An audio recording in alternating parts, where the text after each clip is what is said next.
My name is Adrienne Cole, and 4 years ago, my family erased me like I never existed.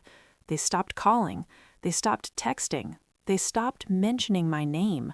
At family gatherings, people said I had moved away. But that wasn't the truth. The truth was worse. They had decided I was an embarrassment, and for 4 years, they lived happily, pretending I wasn't part of the family. Then one night, the door of my restaurant opened, and my entire family walked in. My father looked around the dining room, confused. My sister stared at the menu. My uncle whistled at the elegant interior. None of them recognized the owner standing 10 feet away. But when my father finally realized who I was, he walked straight up to my table, sat down, and said the most unbelievable sentence I'd heard in years. "Good, you're doing well. We need 15%. And that was the moment I realized something important. They hadn't come back because they missed me. They came back because they wanted something. But before I tell you how that night ended, take a second to like the video, subscribe to the channel, and comment your city below. I read every comment. Now let me tell you why my family erased me and why they suddenly needed my restaurant. 4 years earlier, I was the disappointment of the family. At least, that's what my father called me. My parents owned a small chain of hardware stores in our city. My older brother Marcus worked with my father. My sister Rachel studied finance and constantly talked about real careers. And then there was me, the son who wanted to cook. The son who spent weekends experimenting with sauces instead of learning inventory spreadsheets. The son who dropped out of business school to work in kitchens. To my father, that was unforgivable. "You're wasting your life," he told me during one of our last arguments.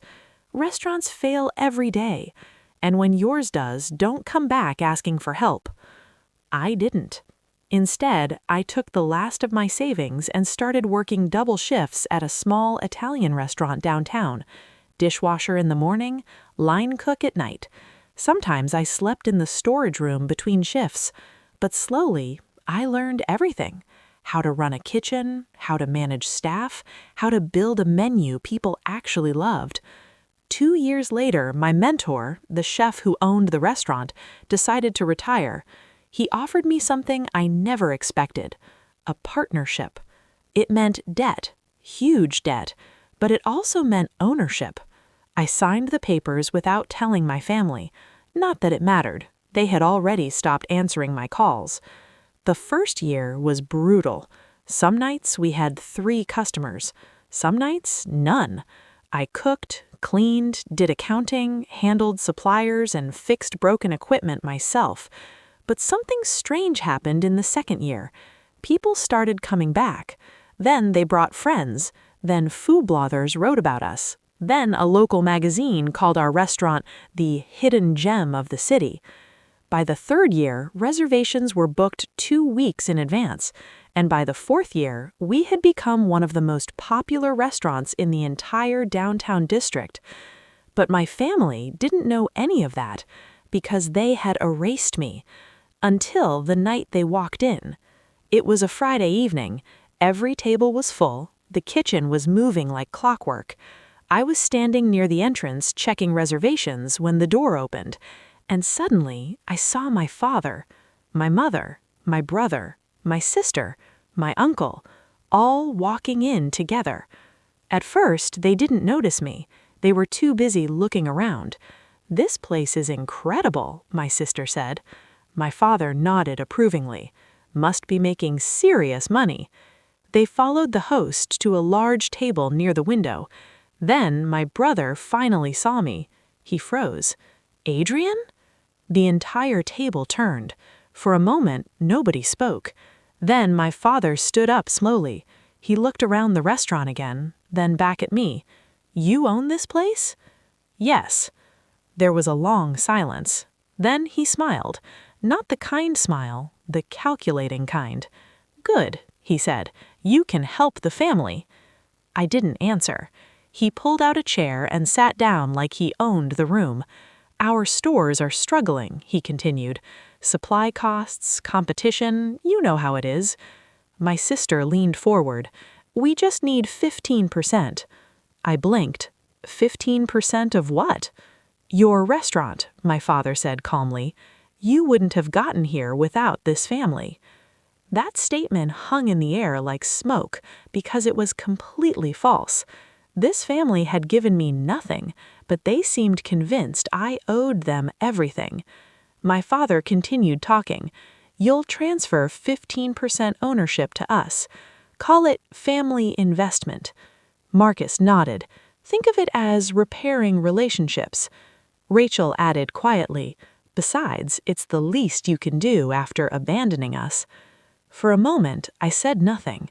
Then I looked around the restaurant, at the full tables, at the staff moving confidently through the kitchen, at the customers laughing over meals I had created. This place wasn't built with family money. It was built with sleepless nights, burned hands, debt, and stubborn determination. Finally, I spoke. You erased me, I said quietly. My mother shifted uncomfortably. That's not fair. 4 years, I continued. 4 years without a single call. 4 years without asking if I was alive. My father crossed his arms. Are you going to hold a grudge forever? No, I said calmly. I'm just remembering.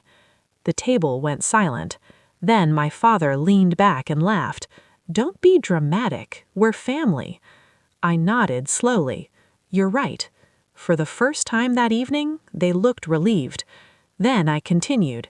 And family supports each other. Exactly, he said. So here's what I'm going to do. They leaned forward eagerly. I'll give you 15%. My father smiled. See, that wasn't so hard.